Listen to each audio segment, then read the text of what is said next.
Good evening, ladies and gentlemen, boys and girls, and welcome to the 2023 Roskilde Gaming Awards. This year, we're chilling out a little bit. We've lost the theatre, and we are just sitting down, all cozied up, nice, by the fire, on what is a very snowy night. Which, to be honest, I would say a snowy night's nice, but it's not really. Because, well, we've had Storm Gerrit recently in Scotland. And it hasn't been very good, and it's kind of just flooded a lot of places. And then we're going to get snow, and then when the snow melts, it's going to be more water. So it's not been great recently, but whatever. Just sometimes that just happens. So the reason we're sitting down, cozied up in the living room this year, is because there are two reasons. The first reason is there's already been too much loud noise this year anyway. Why have more loud noise? Like, why create more loud noise on top of the loud noise we've already had? But also, I live in the UK, and the UK is currently in a cost of living crisis. And so, to be honest with you, there are much better uses for my money than spending the money renting out a theatre and then going into that theatre and spending the money to rent it out just to stand around for an hour or so and just talk about games with a load of people in an audience. Like, there are much better uses for money than just sitting around, just spending it on a theatre. There are much better uses for that money in a cost of living crisis. There really, really is. But we are going to start off this year's awards with a borrowed award. Yep, I'm borrowing awards this year. But I feel like it's apt and relatable. Because I am borrowing an award from Mr. Nerdcube, but I'm changing the name slightly. So, sorry Daniel. I'm taking your award and changing the name slightly because I think it's apt and it's relatable to do.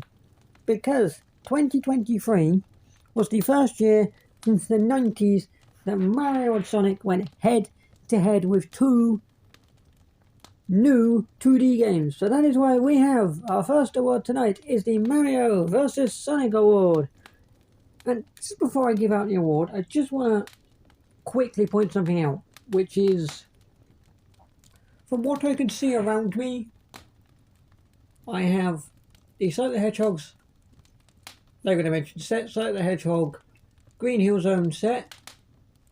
I've got a Tails plushie, a Knuckles plushie, a Mighty and Ray plushie. I've got Sonic the Hedgehog standing on a Sega Mega Drive, which I believe was the pre-order bonus for Sonic Mania. I believe. Don't quote me on that because I'm not 100% sure, but I believe it was. I've also got, on top of 2 pairs of Zelda headphones, some Sonic headphones. All wireless, I might add. The amount of Mario things I can see around me are... well, there's no Mario stuff I can see around me. I just felt like I should mention that. I just sort of felt like I should mention that I am a little bit more biased towards Sonic than I am Mario, and I have always loved Sonic more than I've loved Mario. But with that out of the way, let us now give out the award. And I can tell you that the winner of the Mario vs Sonic Award is Sonic Superstars. No, of course it's not. Why would it ever be that? That game was trash. No one should ever like that game. That game was trash. It was obviously Super Mario Bros. Wonder. Obviously Super Mario Bros. Wonder. If you would ever genuinely, first of all, believe that I'd given that award to Sonic Superstars when I first said it, first of all, why?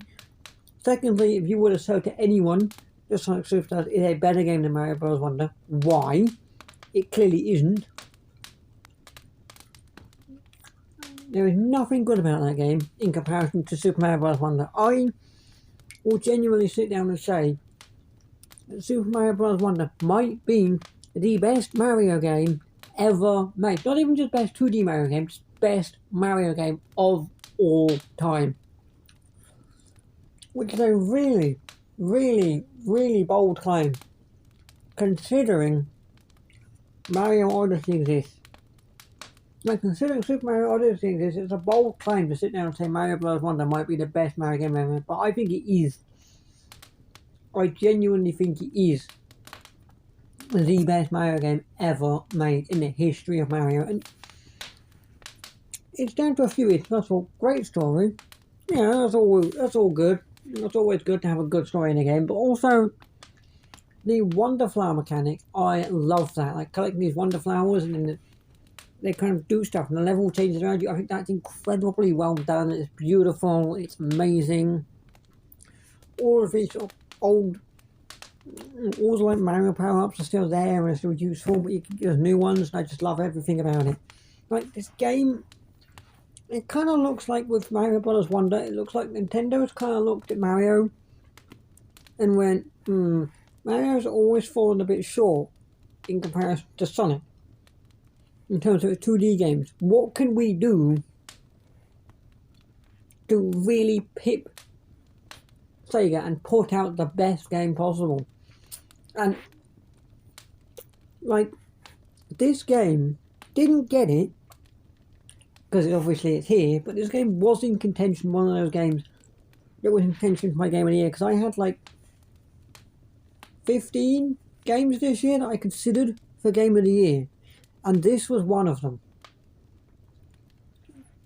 which I think said a lot about this game, that I would even say that I've considered a Mario game to be game of the year, or even a Nintendo game to be game of the year. This game is absolutely incredible.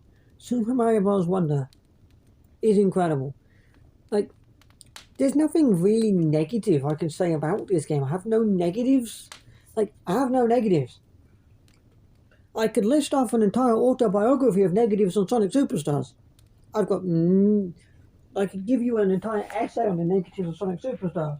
Like, I really, really could. I could sit down and give you an entire autobiography,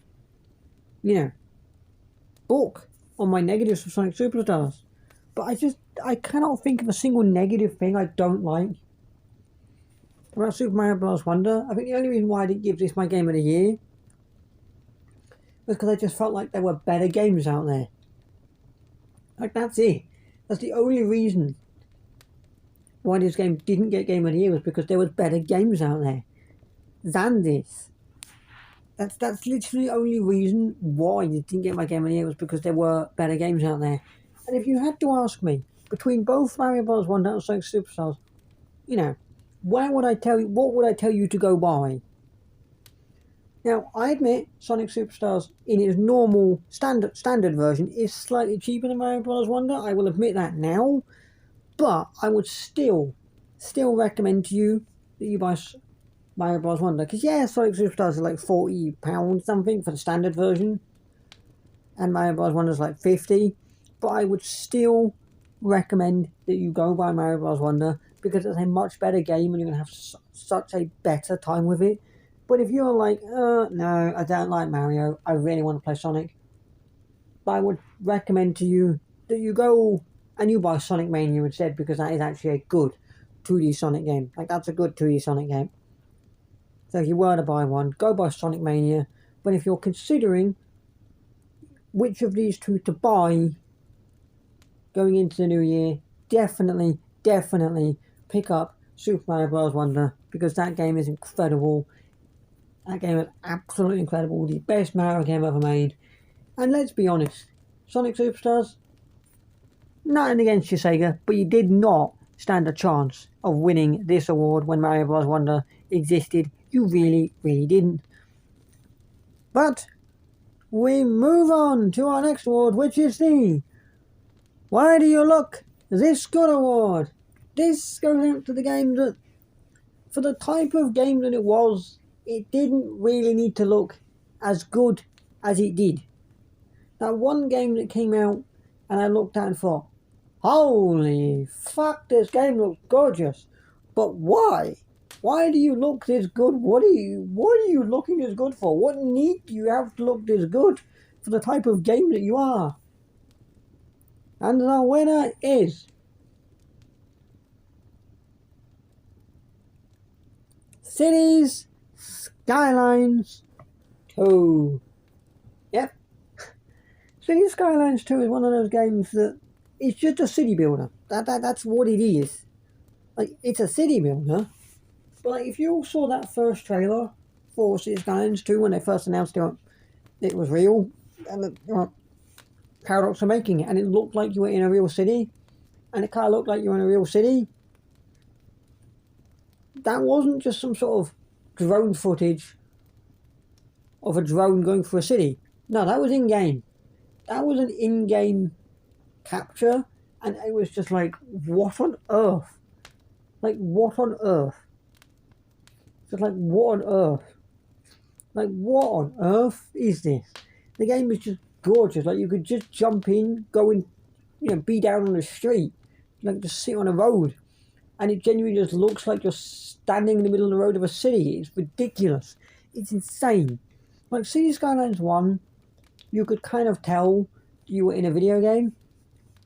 If you were sitting down, just on the road, you kind of tell, oh, it's a video game. Cities Skylines 2, you can't realistically tell that I'm there. Like, it's just like, huh? And it's not just the fact that the game looks visually great, it's improved upon a lot of stuff from the first game.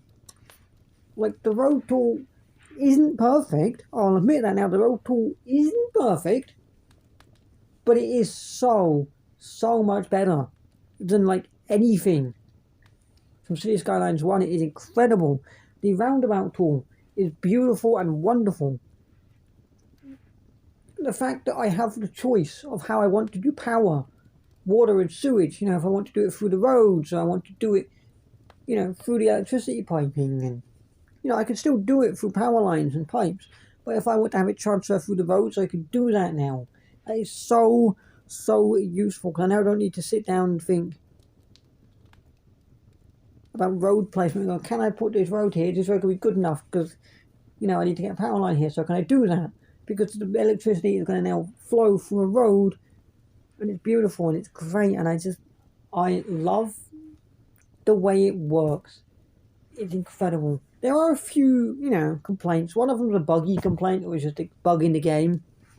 But, that kind of got fixed, so it's whatever. But when the game first came out, commercial was completely broken. Like, commercial was just completely broken. Absolutely broken. Like, commercial was just endlessly whinged. There was not enough shoppers.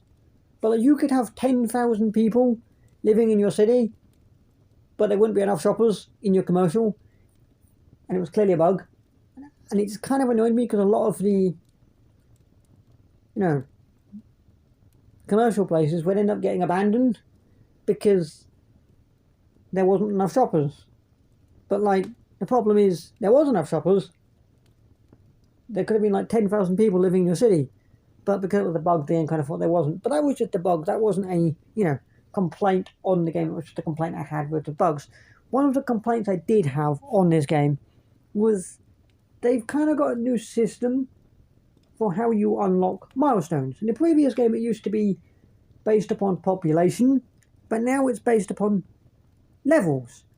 And you get the levels by earning XP, and you earn this XP by placing buildings, roads, trees, literally anything. Also trees.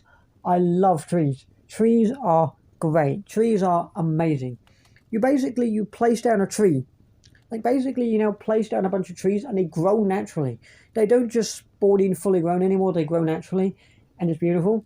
I love that so much. That's so good. Seasons are in the game by default. You don't need, like, snow's in the game by default. You don't need a snowfall expansion anymore. It turns nighttime by default. You don't need to have nightfall expansion, which is amazing and great, and I love that. But, like, the whole leveling up system, I don't like that. I don't like the whole leveling up system. I'm not a fan of it. Because when you level up, a pop-up telling you just leveled up and what you've unlocked gets like literally thrown right in your face. Because here you go, not caring what you do. You could be placing a really, really intricate road like this really intricate road, but the game just goes, "Bleh! You leveled up, you must know about it." And like, I genuinely remember the very first time I was playing City Skylines 2 on Twitch, twitch.tv/Roster Gaming. But the very first time I was, playing City Skylines for the first time and I leveled up, like, I genuinely shat myself at the sound because it was so loud. Like, it was so loud. Like, the sound that played when you leveled up was so loud, I pulled my headphones away from me and went, "Ah, fucking hell!" My eardrums had just exploded, like, God! Like, why is it so loud? Like, I don't know why, but the sound that we have for leveling up is just so loud. And, like, it could easily blow out your ears. It's just like, oh, it's like, good Lord, why are you so loud? Like, that is what? Like, oh, so loud. And the other one complaint I have, which is, it's a game feature, but I never understand it. Why was auto bloom turned on by default? And not just why is it turned on by default, why was it even included? Why do we include auto bloom in games? Auto bloom sucks. Auto bloom is disgusting. Auto bloom is terrible. There is no need to have auto bloom in our video games. Like, why do we even have auto bloom? Like, what is the point in auto bloom? Like, can I just say this now? I don't want auto bloom anywhere near my video games. Just get it away from me. Get it out. No more auto bloom in any video games ever. Thank you very much. Our next award tonight is the You Failed Award, which goes out to the game that wasn't bad enough to be the worst game of the year, but it just wasn't very good. It failed. It wasn't like the worst game of the year, but it failed at what it was trying to live up to and its potential. And the winner is AEW Fight Forever. I really wanted to love this game. I really did, but it had problems. First of all, they promised consistent updates. Didn't really happen. There's been no real new game modes added. Like, there were no new game modes added. Realistically, they haven't added any. In fact, no, they haven't added any. There's been none whatsoever. The customization for both arenas and superstars is disgusting and it's pointless. And you shouldn't even bother. Like, that's silly. I don't like that. The entrances are nice. I like the entrances being short. That is a nice thing. I like the entrances being short. But everything else I don't really like. The online is absolutely trash and terrible. The servers are disgusting. The servers never work whatsoever. Like, literally, the servers never work, so it's kind of pointless to do. The DLC layout of including, like, say, 2 superstars and a minigame for, the first season 1 of DLC, I did not like. But not just not liking it. The other thing I didn't like was the whole concept of the way it worked. Was what we did was we had season 1 DLC that you got, and you included that with the elite version. So if you bought the elite version, you got the season 1 DLC included, so you get things like the bunny, Keith Lee. You were getting other things as well. What were you getting? I can't remember. You got Danhausen, you got the bunny, you got Keith Lee. You can't remember what else you got. But, that seems alright, that seems fine. That seems good. But then there was nothing really new added in. But AEW Games then announced there will be a Season 2 coming. So the game wasn't finished, they were going to add in Season 2. And the very first round of the Season 2 DLC featured the Acclaimed, what should have been in the game by default. But it was also going to feature the 2023 AEW Arena.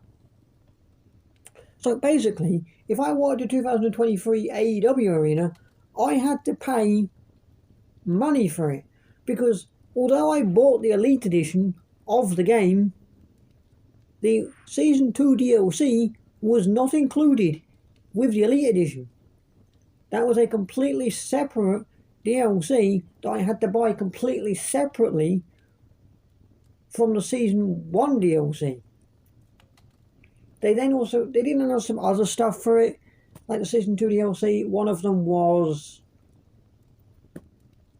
it was like 2K19's Towers mode, which is a game mode, but like they announced that, and then they've announced a storm is coming, which is like, although they haven't said what's it, it would, logically be Tony Storm, but I looked at it and I thought, is this it?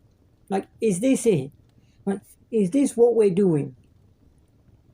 Like, you're charging me £20 for the season pass, which is cheaper than the first season pass, I'll give you that one. But you're charging me £20 for the Acclaimed, an arena, what seems to be a new game mode that should be given to me for free, like you with Stadium Stampede, and quite possibly Tony Storm, and that's about it. And as an interesting point, let me grab my Switch real quick, because I remember when this DLC came out.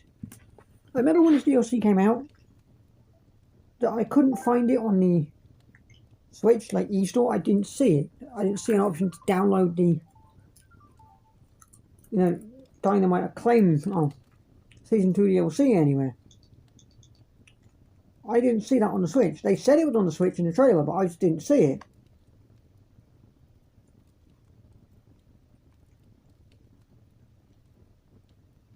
Ah, there it is.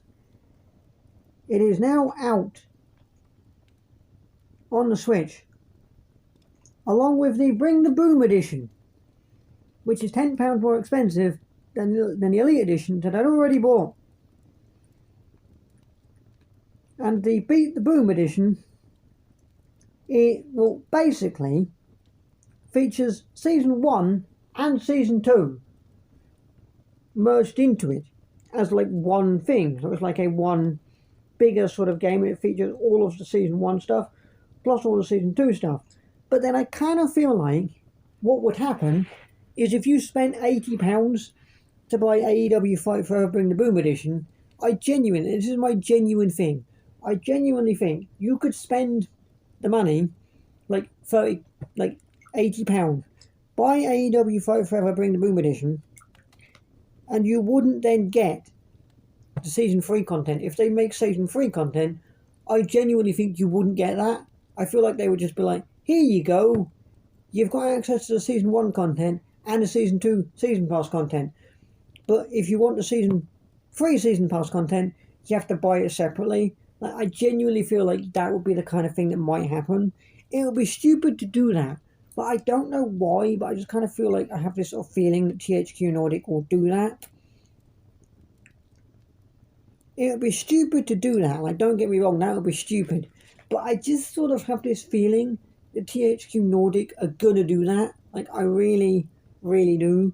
And if they do that, then that is not going to help the game in any way, shape, or form. Like, you're not gonna help this game out by, charging for each separate season pass. Like, you're not.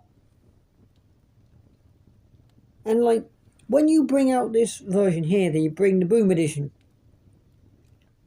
it kind of just then poops on anyone that bought the initial season pass in the Elite edition, because then it's basically like, aha, fuck you, you spent money to buy the Elite edition, well now here's a new Elite edition that features all Season 2 content plus all Season 1 content, aha, fuck you loser, fuck you.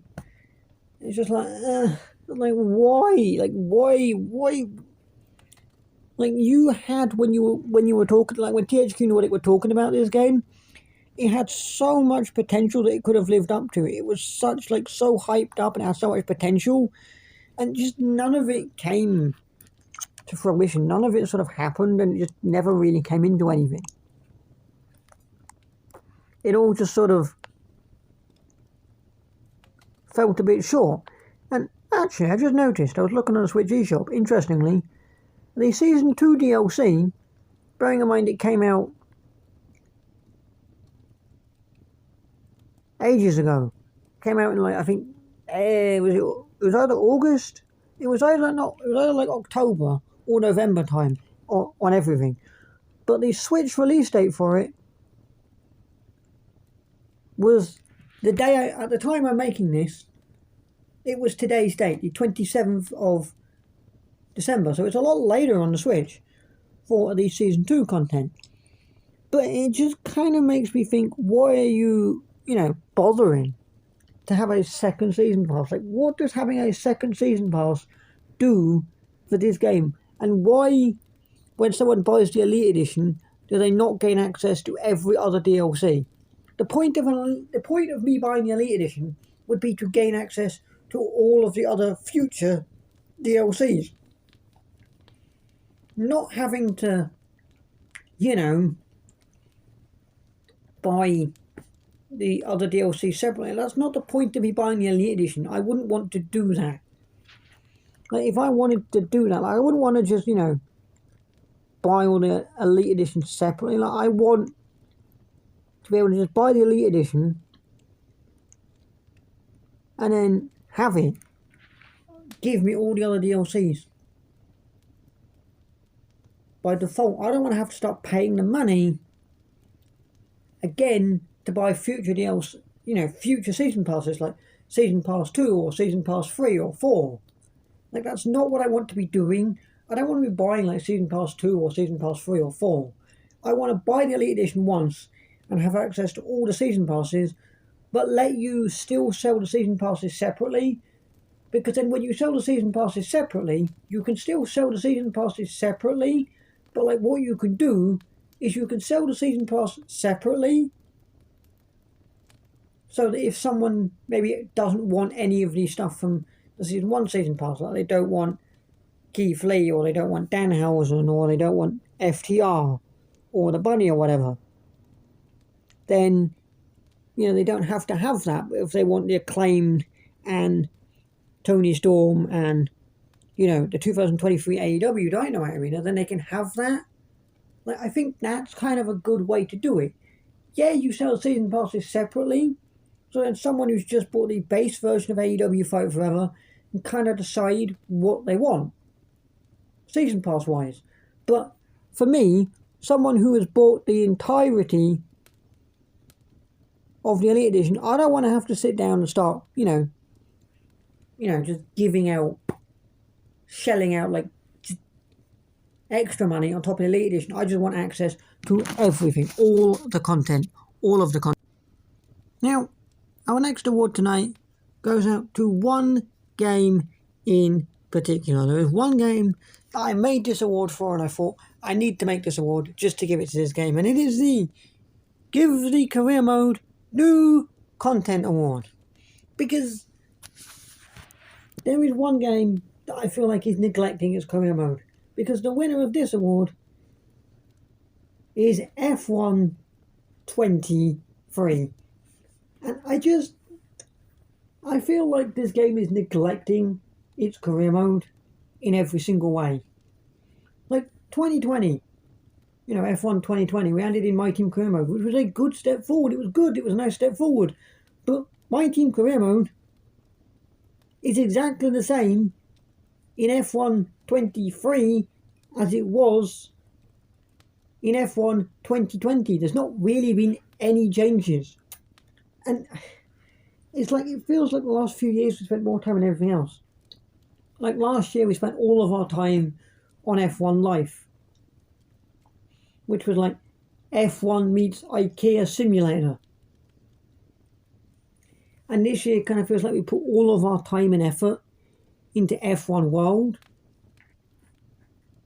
And it's just like, why are we doing that? It's like the career mode's there, but we seem to be ignoring it and neglecting it. It's like it's got to a point now where like a YouTuber known by the name of Arava, has made a mod for the game to build your own engine, but like, which is great, and I use that mod. I genuinely use that mod. But like, why should a YouTuber have to go out of their way to make a mod that adds new content into the career mode? And one other thing I want to bring up is Why are we still using the same contract system? Like F1 Manager changed up their contract system this year and lets you decide when you want to sign someone. It's like if you maybe say you were, using Williams and you wanted to sign Fernando Alonso, but to yeet Yogan? Why do they call him Yogan? Logan. And you want to yeet Yogan. I keep saying Yogan. God, I should stop recording videos at 11:30 at night. My brain malfunctions. If you want to yeet Logan Sargent out the door for, say, Fernando Alonso, but you don't want to do it until, the 2024 season, and you want to keep Logan in for the entirety of the 2023 season, there's an option to do that. You can say, sign him for next season. But you could also say how long you want to sign someone for. So with F1 Manager, for example, you could say, oh, I want to sign Fernando on a 2-season contract with Williams. If I were to sign Fernando Alonso in my team career mode, I'm basically signing Fernando to half a year, and then if I re-sign him, it's for a year, and then I've got to make a decision again. Which is fine. It's fine, but also I kind of feel like there should be an option that you could either turn on, maybe just, even if you just had it as a turn-onable option or turn-offable option, or something, you just put it in there where you sign someone, just be like, how long do you want to sign this person for? Like if I'm signing Lando Norris, it'd be like, how long do you want to sign Lando for? How long do you want Lando's contract to be? Do you want Lando on a 2-year contract or a 3-year contract or just 1 year? Like, I feel like there should be an option for that. But there isn't. There's just not, and I feel like there should be. And it's not like we can sit down and we can't, EA Codemasters can't say, oh, but nobody else is doing it in the F1 sphere because Frontier are literally doing it. And also, I just kind of feel like as well, one of the things with this game is we need to abandon the ego engine. Yeah, don't get me wrong. It's your engine and you want to use it. But it's just outdated. It's so outdated. Like, you look at games that are coming out using Unreal Engine 5, and this game just looks so outdated in comparison to all these games that are coming out using Unreal Engine 5, and it's just like, it just makes the game look so outdated in comparison to, all the games that are coming out using Unreal Engine 5. It looks so outdated. And I feel like it is now time for Codemasters and EA to yeet the ego engine out of the way, move over to Unreal Engine 5, and just make the games look visually better, I feel. But also add more content to the career mode, and stop leaving it to us as like the players of the game to mod the game. Yeah, I admit. Like, yes, I admit there's mods for every game. Like, there's literally mods for everything. Like, you can find, mods for Fallout, mods for Skyrim. I understand that. I get that. But the thing is, those mods aren't adding in, like new features that are already confirmed things. Like, we already know that in 2026, F1 has new engine regulations coming. It's not like Frontier, it's not like EA and Codemasters don't know that. They know that. So, like, you can, they already know that. So there's no reason for it not to be in the game. And there's also no reason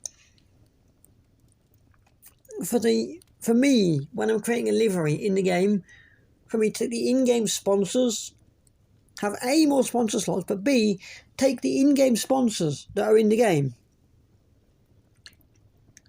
and just rotate them round. So if I want to have like a sponsor, but have it facing, sideways, there's no reason why I can't. Like, there's no reason why I can't do that. There's no reason why I can't have more than just 10 sponsor slots, and there's no reason why I can't move them around the car, accordingly, because without mods, and this is where console players get let down, because if you don't have a mod, then all the liveries that console players make are never going to look like a real F1 car. They're always going to look like, well, not good, because, you can't make it look realistic because the livery editor is trash. But we're not spending any time on that. I was not spending any time on the career mode because we've decided that the most important priority is to spend all of our time and effort on F1 Ultimate Team. Our next award tonight is what I like to call the Why Award, which goes out to a sequel of a game. It goes out to a game sequel that came out this year, which was a sequel to a game that already came out, that did some really good things, but also did some things that I kind of think, why did you do that? And the winner is Hot Wheels Unleashed 2 Turbocharged. I don't really know what to make of this game. Like, I don't really know what to make of this game. Like, the things I didn't like about Hot Wheels Unleashed, like, you know, the livery editor had been good but not perfect. The creating of tracks having not much stuff. Like, all that's been fixed. Like, you know, all that's been fixed. I like that. All that's been fixed now. Like, we've, you know, the amount of stuff in the track editor section now is insane. Ludicrously insane. Like, ludicrously insane. Like, ludicrously insane. Like, that's ludicrously insane, the amount of stuff in there. Like, ludicrously insane. The livery editor is better. There's a new sticker editor in the game. But we've also kind of done some stuff that I just think, why have you done that? Like, my two of my favourite things from Hot Wheels Unleashed don't exist anymore. Like, the ability to just customise and create a basement and then drive around that basement doesn't exist. It's not in the game. And the whole element of just the game just, you know, you would just occasionally get blind boxes that you would then open that would be guaranteed cars. We don't do that. Like, we don't do that. Like, we're not doing that. We've adopted the Forza Horizon spin mechanic, which doesn't guarantee you a car. So, like, we've taken out the basement of customization, but then we've also made it harder to unlock cars in the first place. And I'm just like, why have you made it harder to unlock cars? And we didn't really have a story mode in last year's game. Like, the closest we got to story mode was the City Rumble, where you just kind of went around the city and did a load of missions, and you just unlocked stuff. You know, either track stuff or, you know, basement stuff or, you know, coins to buy the blind boxes with, or just straight up blind boxes. This year's game seems to be, we've decided that no. Do you know what Hot Wheels Unleashed really needed? Do you know what it was missing? A fully voiced story. It was like these characters, and I'm like, who? And all I can think about when I see this is I'm like, who asked for a fully, like, you know, voiced story in a Hot Wheels game? I don't need a story in a Hot Wheels game. I just want to drive around some cars, and I just want to be thrown cars. I don't want like a Forza Horizon style, you know, wheel that may or may not give me a car. I just want to open some blind boxes, get a car, and be done with it. I don't want to spin a wheel that may or may not give me a car, which I'd like to point out. I still have not gotten a single car off of that wheel yet. I still haven't got a single car off that wheel yet. I've got a very large amount of cars off the Forza Horizon wheel, but not a single car off this thing's wheel yet. Whatever it was called, the Hot Wheels spin or the wheel spin or the hot spin or whatever it's called, I don't know. But this game is just completely pointless. The game has no ridiculous need. Like, what is the point to this game? Like, you've taken everything good about the first game and just yeeted it out of the way for the sake of, I don't even know. Like, you've both improved this game. This game is both better. Like, this game for me is both better and worse than the first game. All merged into one. I don't even know what to say about this game. I really don't. It's both better than Hot Wheels Unleashed 1. Our next award tonight is the WTF Award, which goes out to the games that I played for a little bit and thought, the fuck have I just played? Like, it was a game that I played, and I didn't know what I was playing. I didn't know what to make of the game I just played, and I was just like, the fuck have I... It was like, the fuck have I just played? Like, genuinely, this game was just like, the fuck kind of game have I just played here? And the winner is... Birth! I'm gonna be honest with you. I don't even know what there is to say about Birth. Like, I don't even know what there is to say about Birth. Like, I don't even know what I can say about it. Like, if you'd have asked me to tell you what I could say about Birth, I'd be like, well, I don't know what I can say about Birth. There is nothing I can say about Birth. It's just there. I don't know what to make of it. I don't know how to describe this game. Like, I don't know how to describe this game. Like, I really don't. Like, there are very few games that I don't know anything about, you know, when they're announced. I know nothing about them when they release. And I know nothing about them after I've played it. Like, Birth is one of those really weird games that you can play it and still have no idea what's even going on. Like, I played it, and one of the things I had to do was organise ants. I was like, fuck? Like, why am I fucking organising ants? What the fuck is this? Like, what am I organising ants for? Like, what? Like, I don't understand. It's just like, I couldn't get it. Like, I just didn't understand. Like, I just didn't understand what the point of this game was, and I still don't. I also don't know where the end to this game is. I've played this game for ages, just trying to find the end of it, to see if the game, at the end of the game, tells me what's going on and what the point of all this is. But I haven't reached the end yet, and I'm like, does this game have an end, or is it just endless? Like, Like, this is the most confusing game on the planet. Like, I can't even describe it. I don't even know what it is. Like, it's a very rare thing when a video game comes out and I can't describe to you what that video game is. Like, it's very rare when you have a video game come out and I can't describe to you what that video game is. Like, that's really rare. Like, it's a really, really rare thing to have a video game come out that I can't describe. Our next award tonight is the Holy Flip.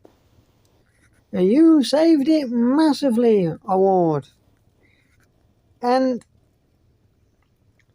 I feel like the game I'm about to give this award to, I genuinely think I might have given this my worst game of the year when it released. I genuinely do. I need to go back and rewatch old or Still Gaming Awards to find out, but I think I might have given this my worst game of the year when it released, because the winner of the Holy Flip, You Saved It Massively award is two things, actually. I'm going to give it to two things.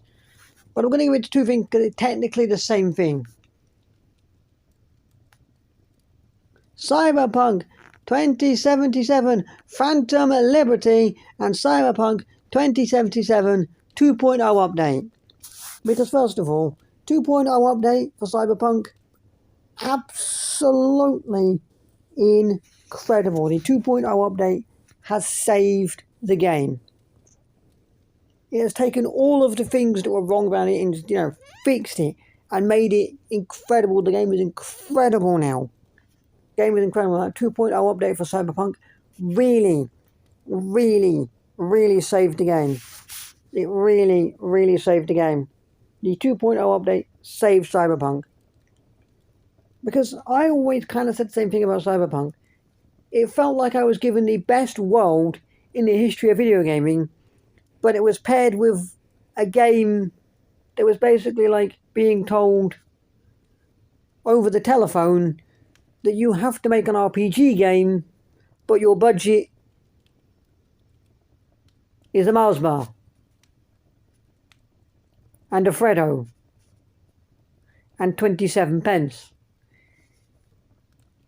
Like, that's what Cyberpunk kind of felt like to me for a really long time. But the 2.0 update has overhauled the game and absolutely made the game playable. And I feel like for the first time in the history of Cyberpunk, I'm enjoying the game. Which is a sentence I never thought I'd say. I never thought I would ever say that I would enjoy Cyberpunk. Never. I never thought I'd say that I would enjoy Cyberpunk, but I have done. Cyberpunk is beautiful. Cyberpunk is incredible. It really, really is. And the Phantom Liberty DLC for Cyberpunk might be the best story DLC in the history of video gaming. Like, I absolutely love Phantom Liberty. Phantom Liberty is incredible. The story is wonderful. The characters in the story are wonderful. I don't have a single negative thing to say about it. I also don't really have a single negative thing to say about Cyberpunk anymore. Like, all the negative things I had to say about Cyberpunk before, like, all of the negative stuff I had to say about Cyberpunk, you know, a few years ago, they're not there anymore. I don't have anything negative to say about this game anymore. If this game came out now, in 2023, as it is now, it would be in contention for Game of the Year for me. And the fact that this game has managed to go from my worst Game of the Year to what I could call Game of the Year if it came out this year, but I didn't give it Game of the Year because it didn't come out this year, so I wasn't going to count it. It's just mad. Like, that's crazy to me. Like, I always kind of thought Cyberpunk would just never, you know, it would always be kind of terrible. But, like, my God, Cyberpunk is incredible. And CD Projekt Red have really, really managed to save Cyberpunk and make it an absolutely incredible game that I finally enjoy. Now, our next award tonight is going to be an annual award. Because we all, every single year, do the worst game of the year. But I didn't want to just call it worst game of the year every year. I kind of wanted to give it a bit of, you know, difference and variety and kind of, you know, make it unique to the Roster Gaming Awards. You know, make it unique to us. Make this award our award. Like, we all know that it's for the worst game of the year. We all know that this award goes out to the worst game of the year, but it's our version of it and it's unique to us. So, this next award is the Shit on Toast Award, which goes out to the game that was the worst game from this year. Now, there were a few contenders for this one, for quite a few people probably, but I'm going to go through some of them that I didn't play, so I didn't give the award to. There was Roller Coaster Tycoon Adventures Deluxe, that which released this year.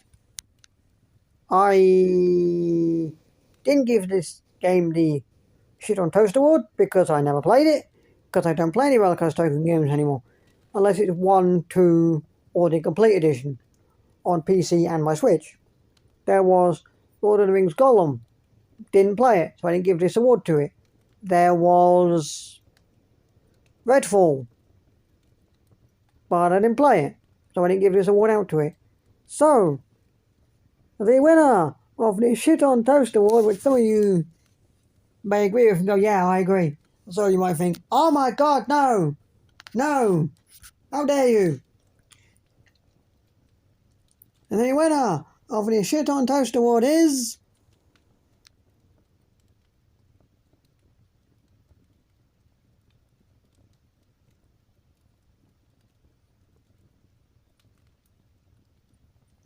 Starfield.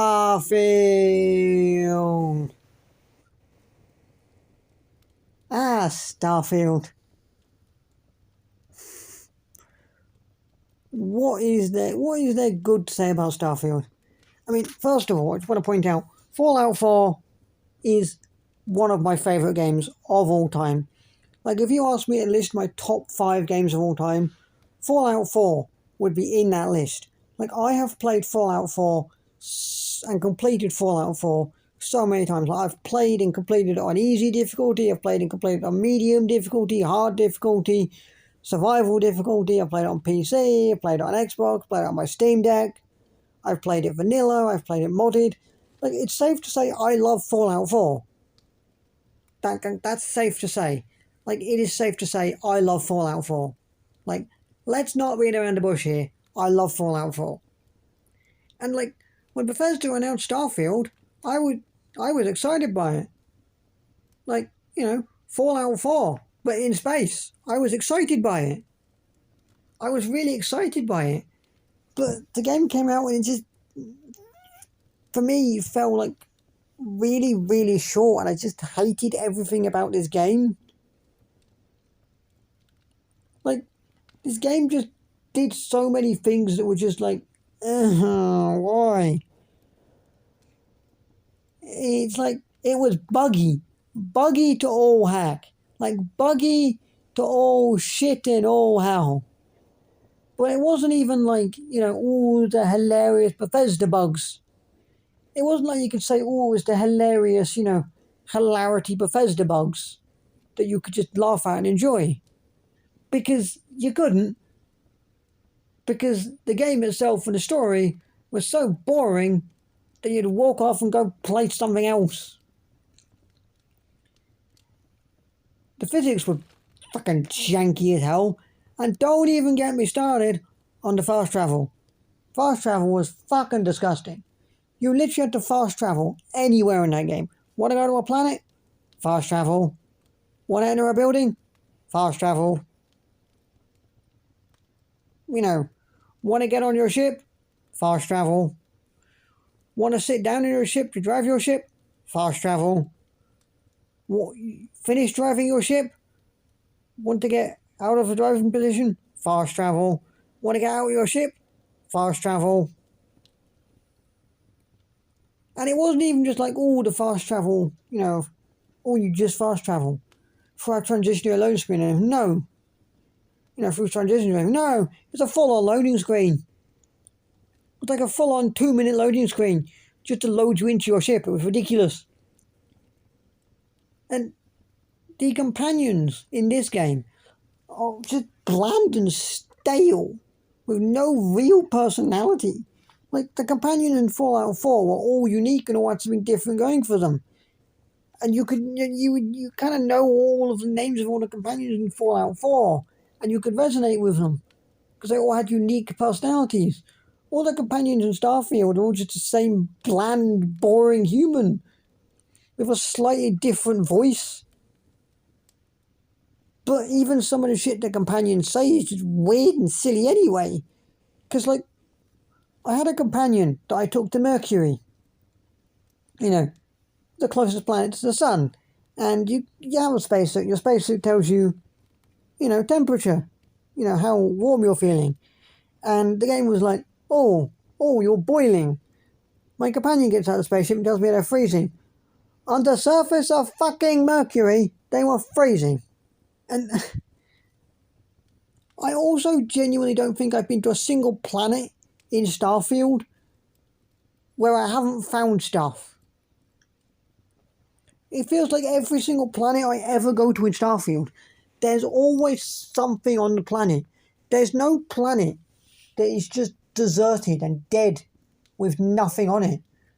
Like, there's no planet with nothing. There's no, like, empty planet. There's no, like, consequence for going to a planet. There's no, like, proper exploration of going to a planet and, you know, spending an hour or so just going through this planet in its entirety and finding nothing. You are guaranteed to find something on every single planet in this game. And it's just like, what? Why? It's like you could have very easily just put some planets in the game that had nothing. And the story in this game, I couldn't finish it. Like, I started doing it on Twitch, we started playing it on Twitch, and I just kind of abandoned it halfway through and thought, couldn't finish it. But then I gave it a second go and I thought, you know, maybe I can give it a go outside of Twitch and just play it on my own. Maybe this game, you know, it's a bit slower and I can take it a bit slower and not play at such a fast pace. Like, maybe then I'll actually enjoy the game and enjoy the story. No, I still hated it. I still hated it, and I still didn't enjoy it. Like, I still didn't enjoy it, and I still just kind of thought, like, I just don't enjoy this. Like, I still just didn't enjoy this. Like, if you asked me and said to me, sat me down and said, list your favourite things about Starfield on a sheet of paper, that I wouldn't be able to. I couldn't think of a single thing I liked about Starfield. Like, I could not think of a single thing I liked about Starfield. And Starfield, for me, kind of feels like what Cyberpunk felt like back when it released. It's waiting on like a big update to overhaul the game massively and make it playable. Because right now it doesn't feel playable, and it's just, like, it just feels terrible. Like, there's nothing good I can think about Starfield. There's nothing good I can say about Starfield. Like, I genuinely couldn't even think of a single good thing that I like about Starfield. Starfield is one of those games for me that I just look at and think, what's good about this game? Does anyone even enjoy this game? And I kind of, after playing it for a while, looked at Starfield and thought, fucking hell, IGN are generous bastards. Giving Cyberpunk a 7 out of 10.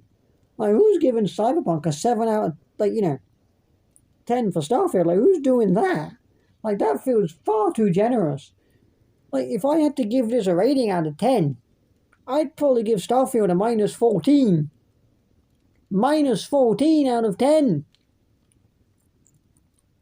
And it just kind of feels to me like it's kind of got this Cyberpunk vibe to it, where it really needs a big, massive, Starfield 2.0 update to really fix this game and make this game playable and enjoyable. Because right now, I'm not enjoying this game. There's nothing about Starfield that I enjoy. I cannot think of a single thing about Starfield that I actually enjoy. Like, I literally cannot think of a single thing about Starfield that I enjoy. Like, I just look at Starfield and think, this game is horrible. Like, this game is terrible. There's nothing about it I enjoy. Like, I can't think of a single thing about it I enjoy. Like, even all of these, there's all these, bad games that are out there. But I could think, there's all these bad games out there that aren't very good and they're pretty bad. But, I could think about, But, the thing is, I could think about, this game and I could go, okay, there's stuff that I do like about this game. There's stuff that I do like about the game. Like, when I gave Cyberpunk the Worst Game of the Year award a few years ago, there was still stuff that I could say that I liked about, Cyberpunk. There was still stuff that I could say that I liked about it. Like, I could still sit down and say, oh yeah, I quite like this thing, and I quite like this thing, and I quite like that. There was still stuff I could say that I liked.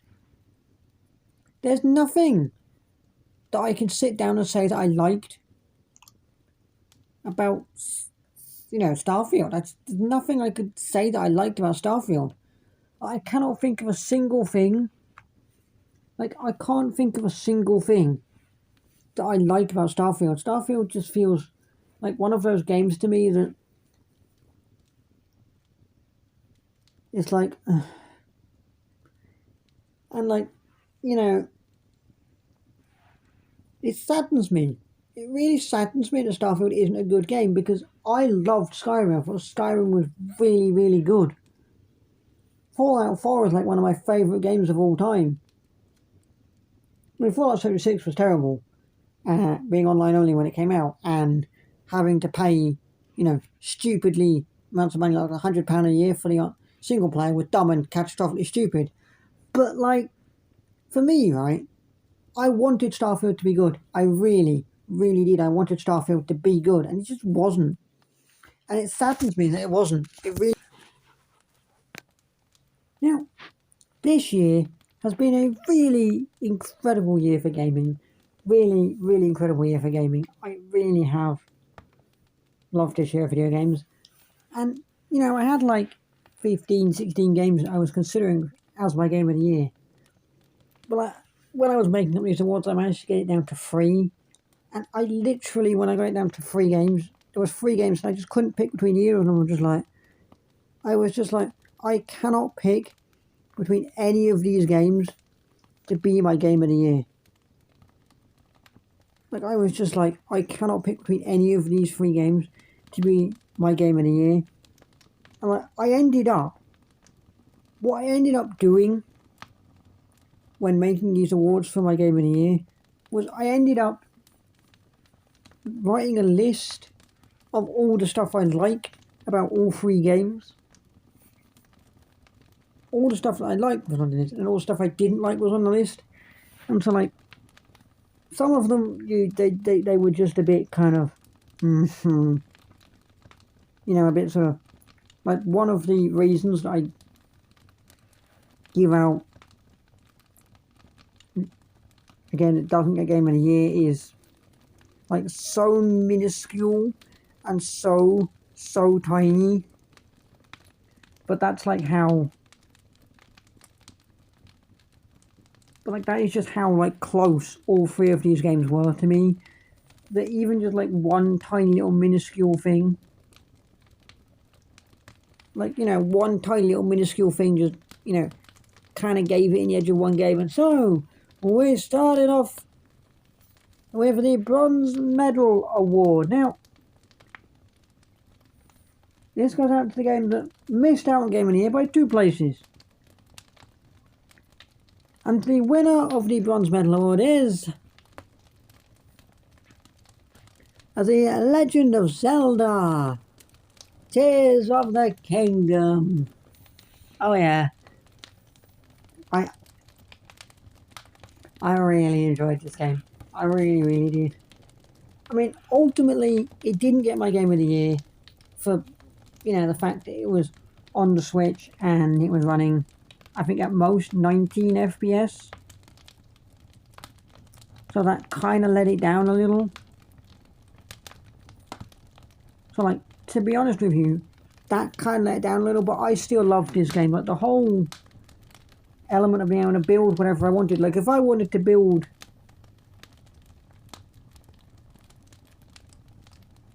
Like, if I wanted to build, like, a boat spider, which is, like, a boat on land, but, you know, like, a boat in the water, but, like, a spider on land, I could do that. There was nothing... There was nothing stopping me from, like, building a boat, but also an ant creature. Like, nothing stopped me from doing that, and I love that. The ability to fuse stuff together and create things. So, like, if I wanted to create, like, so, like, I could fuse 2 long sticks together and create, like, a long stick. You know, like, the whole, create, like, a long stick. Like, I thought that was really sort of interesting and intricate and cool, and I really liked that. Like, I really liked that. Like, that was really cool. Like, I really enjoyed that. Like, the ability to be able to add stuff to your arrows to make them do stuff. I really enjoyed that. But, and, like, as well, one of the things as well, I discovered, like, one of the things as well, I discovered it was,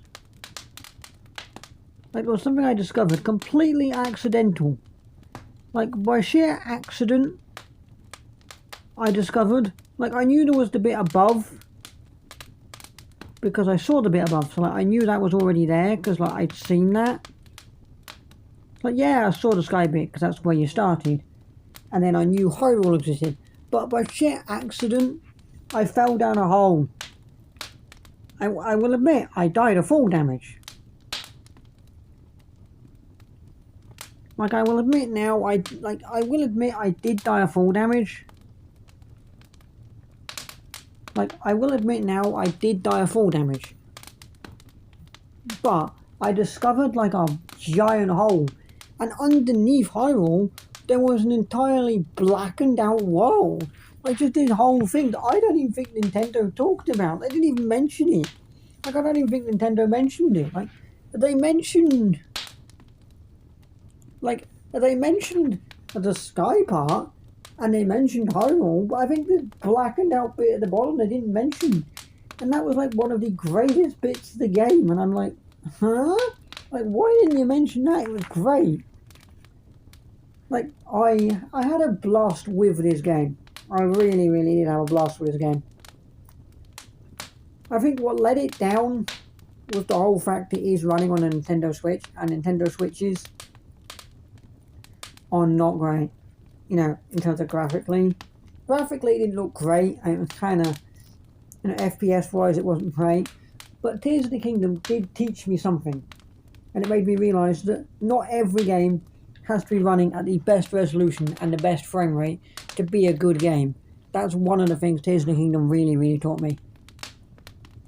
Now, just before we go on and give out the Silver Medal Award, I wanted to reuse an award from last year, but also then not only reuse the award, but give the award out to the exact same game that I gave it out to last year. Because we are now doing the mobile game of the year, and last year I gave mobile game of the year to Marvel Snap, and this year I'm doing mobile game of the year to Marvel Snap again. Now I know what you're thinking. You're thinking, what? You can't do that twice. You can't give it mobile game of the year twice. Why are you doing that? What are you doing that thing for? Like, you can't do that thing. Like, you can't do that thing. Why are you doing that thing? But to be completely honest with you, I love Marvel Snap just as much as I did when I first started playing it. And I always kind of feared that Marvel Snap would kind of go down the way of being an absolute microtransaction-laden hellhole and be terrible. But it's not. It is still a game that I genuinely play almost every single day. I absolutely love this game. I will admit I have gotten slightly better at the game. Like, let's not beat around the bush here. I'm not as terrible at the game as I was. But one of the things I've really loved is this year, Marvel Snap introduced their new Conquest mode, which I absolutely loved. Like, I genuinely loved it. Because, like, Conquest mode kind of went, hey, by the way, do you know how you play against one person and that for one round, and then you may never see that person ever again? Conquest mode kind of went, nah, you are going to be playing that person. There's one person, you're going to be playing them for, like, you might be playing against this one person for like 4, 5, maybe even 6 rounds. So then it really made you think about, you know, what you were doing and what cards you wanted to play, and if you wanted to reveal certain cards. Like, it kind of made you think, do I want to reveal a Shang-Chi in the very first round, or do I want to save that and reveal it later? It also kind of made you think about snapping. You wouldn't just immediately snap. Like, you wouldn't just immediately go snap either. Because if you're in an Infinity Conquest and you just need to get one more win to get that Infinity Avatar, you might be thinking to yourself, I don't really want to snap. Because if you don't have like a gold or a silver ticket, you've got so much to lose. It is absolutely incredible. I still love this game. I really, really do still love Marvel Snap. But now, we move on to the Silver Medal Award. And let me tell you, this was the hardest decision I ever had to make, ever. Like, I was sitting down trying to make these awards, and I just thought, can I give out 2 Game of the Years this year? Can I just give out 2 Games of the Year this year? Like, can I just give out 2 Games of the Year this year? Can I just say that 2 games won Game of the Year? Because I couldn't pick between either of them. Like, can I just do that? That's the thing I can do. Or can I just say, fuck it, both games get Game of the Year? But no, I decided upon one game and what got Silver Medal Award for the absolute dumbest reason. It was the dumbest reason on the planet. Like, the reason this game got the Silver Medal Award was the dumbest reason on the planet, but I had to pick something. And so the winner of the Silver Medal Award is Baldur's Gate 3. Oh my god, I love Baldur's Gate 3. I absolutely love Baldur's Gate 3. I think I'm on my, I think I'm midway through my 19th playthrough at the moment, which is insane. Like, I haven't even played Elden Ring that many times. Like, it's insanity. Like, absolute insanity. Like, absolute insanity. I love Baldur's Gate 3.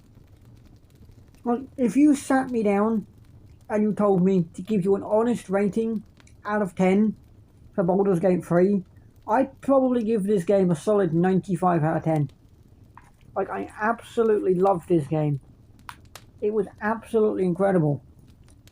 It was incredible. I genuinely loved this game from start to finish. Every single playthrough I did. And what's great about it is every single playthrough I did, I was finding new companions to take along with me that I hadn't seen before, and I was finding new things I hadn't found before. And like, I think I was midway through my 6th playthrough, and we were talking about this on Twitch. I think it was my 6th playthrough, and we're talking on Twitch, and one of my Twitch mods, Ellie, said to me, we started talking about Baldur's Gate 3, and she said to me, have you seen the, she goes, I can't, what was it she said to me? She goes, I think she said to me, I can't remember the guy's name, but there was a companion that you could get in Baldur's Gate 3, and he went around with a hamster. I was like, no, that's the guy that goes around with a hamster? I haven't seen that, no. Like, I'm on my 19th playthrough of this game now. I still haven't seen the man with a hamster. Like, I still haven't seen him. Like, I feel like Baldur's Gate 3 feels like one of those games to me where I could play this game and have 95 different playthroughs on this game and still be finding new things. Like, it feels like one of those games I could just still play after 95 playthroughs and be like, I haven't seen that yet. Like, that is just insanity to me, that it feels like I could play this game for 95 playthroughs. I've not seen that yet. Like, even now, on my, 16th playthrough, 16th, 17th, 18th, 19th playthrough, I'm still finding new things. Like, being in my 19th playthrough now, I'm even just still looking at it and finding things that are new. This game is wonderful. This game is gorgeous. This game is incredible. It's just absolute perfection. The only reason I gave this game my Silver Medal Award is I kind of felt like Act 3 was all a bit sort of, like, come on, hurry up, be quicker, quick. And it kind of felt like it was flicking me through it really, really quickly. But, like, that's it. Like, that's the only reason I gave it a Silver Medal Award. This game was basically sheer perfection from start to finish. And there aren't many games that I will sit down and say that I would happily have, 30 playthroughs on. Like, genuinely. If you had to sit me down and tell me, name me all the games you'd have 30 playthroughs on, I would say Baldur's Gate 3, and then just stop and have no idea what else to say, and probably wouldn't say anything else, because I don't think there is any other game that I would ever have 30 playthroughs on. I don't think there's another game that I'd have 30 playthroughs on. I really don't.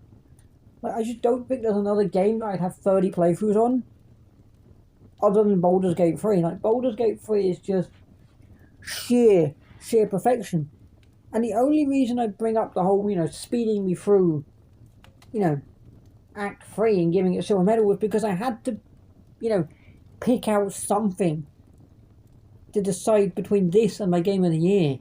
It was the tiniest, literally the tiniest gripe on the planet. It was dumb, it was stupid, it was silly, and it was quite frankly idiotic decision. But I literally had to pick something to try and, decide between the two of them, because I couldn't. Like, when I was trying to make all these awards, I kind of came up with a load of these awards, over an hour. I sat down for 3.5 hours trying to decide between Baldur's Gate 3 and my game of the year, what I wanted to be my game of the year. I sat down for 3.5 hours trying to think of what I wanted to be my game of the year, and I just kept thinking to myself, why can't I just make them both my game of the year? Baldur's Gate 3 is absolutely incredible.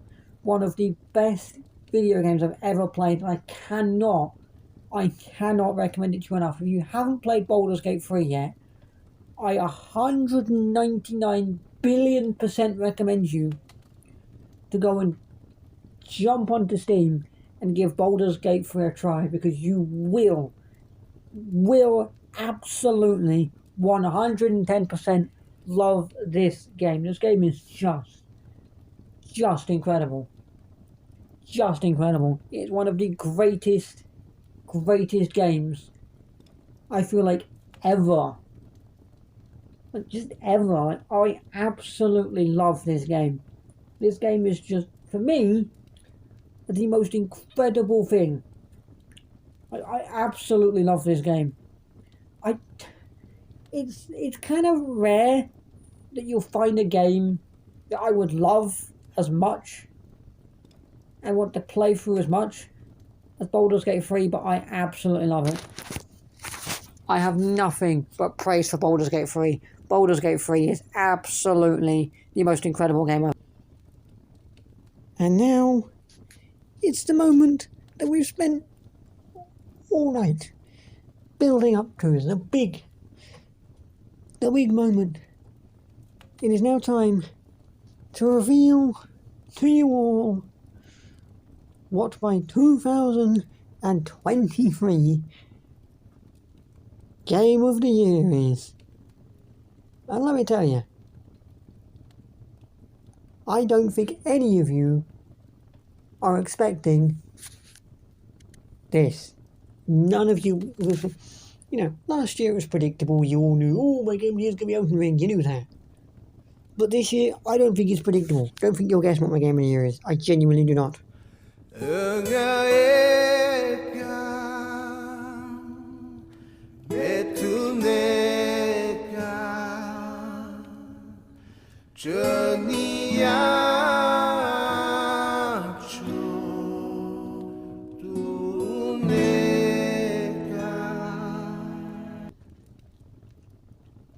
Yep, my 2023 Game of the Year is JR, which I just love. I love it. I really just love this game. I really do love this game to no end. This game is incredible. This game is beautiful. This game is gorgeous. This game is amazing. The soundtrack might be my favourite video game soundtrack of all time. I have nothing but praise for this soundtrack. Absolutely nothing but praise for this soundtrack. The soundtrack is amazing. The soundtrack is incredible. And I just love this game. If you had said to me, right, listen here, I'm going to put you in this dark closet, right in the corner of this dark closet, and you have to sit there until you can find something bad, something that you don't like about this game, I would never leave that closet. I would die in that closet. I would legitimately die in that closet, and I would never leave that closet, because I don't have a single negative about this game. I have nothing but love and praise for this game. This game is incredible. I just love walking around the open world of this game. Like, this game is effectively like one of those games where it's an open world and you play as a girl who has like magical powers and she can turn into things that she sees. So like, if she wants to go for a swim in the ocean, she can just turn into a fish or a shark and just go swimming. It's beautiful. It's just beautiful. If she wants to fly somewhere, she just uses these magical powers she has to turn into a bird and just like fly places as a bird. She can summon birds. And like, the thing is, well, if you want to go down a mountain, if you want to go down the side of a mountain, but like you think walking or running it's too slow and you want to get down there really quickly, you can just turn yourself into a rock and roll down the hill really quickly and get there in seconds. This game is just gorgeous and beautiful, and I love it to pieces. I love it. love it to pieces. I will admit, I haven't played it, given it as many playthroughs as Elden Ring. Like, I'm not on my 19th playthrough of this game. I think I'm only on my second. But, like, yeah, I think I'm only on my second playthrough, but I still absolutely adore this game. Like, just walking around the world and being able to do whatever I want and turn into whatever I want is amazing. And, like, being able to climb, if I wanted to, I could climb up a tree. And then just pull the tree back and ping myself off the tree and just start to fly a little bit that way. And then if I see a bird whilst flying that way, I could turn into the bird and fly further. It is, like, it's beautiful. Absolutely beautiful. This is like video game perfection. Yeah, for me, is like video game perfection. Like, I gave if you said to me when I said that Baldur's Gate 3 will give it a rating out of 10, I'd give that 95. I would give this game 7 gazillion out of 10. I don't even know if 7 gazillion is a thing, or whether or not I've just made that up, I don't know, but I would give this 7 gazillion out of 10 because I loved it so much. So much. This was one of those games that I remember buying because it was cheap. And I was like, you know what, I'm just going to sit down, play it for an hour or two. It was a Monday, so it was fine. I had nothing else to do. I was off work today. I was off work that day, so it didn't matter. But I was like, I'm just going to sit down, play it for an hour or two. I was still there playing 15 and a half hours later. Like, genuinely, 15 and a half hours later, I was still playing. A game that I had said to myself I was only going to play for, like, an hour or two. I loved it so much that I genuinely played it for 15 and a half hours after buying it. The game was and is just incredible. Absolutely the most incredible game I've ever played. I cannot recommend this game enough. I cannot recommend this game enough.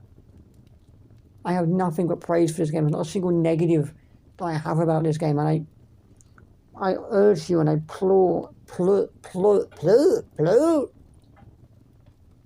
God, it's freaking 12:30 at night now, and my words don't work. Remind me, I should do this at earlier times. Remind me to do this at earlier times next year, as opposed to 11:30. My brains might work. I urge you, I insist, I genuinely insist, you at least give this game a try. You might not like it, and you might think it's the worst game ever made, but I implore you to at least give what I think is the greatest game to come out in, I would even say 10 years, a try. This is one of those games that I would put in the same category as Fallout 4.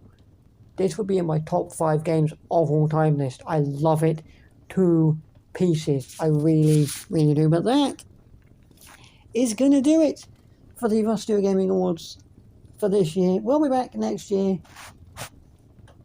Not entirely sure where yet. Don't know if it's going to be here in what is definitely my living room, because this is definitely my living room. Don't know what you're talking about. I don't know what you're talking about. But I didn't just go to YouTube and get Christmas living room background. What are you talking about? I didn't do that. This is definitely my living room. But I don't know if we'll be here or if we'll be in the theatre next year. I don't know yet. But what I will say is this.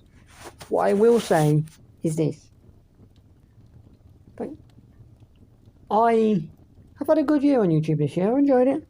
But next year is going to be the biggest year of channel. Next year, it's going to be the year of Rusty Gaming. There's going to be some big things happening on this channel. I am going to be taking a little bit of time off in January.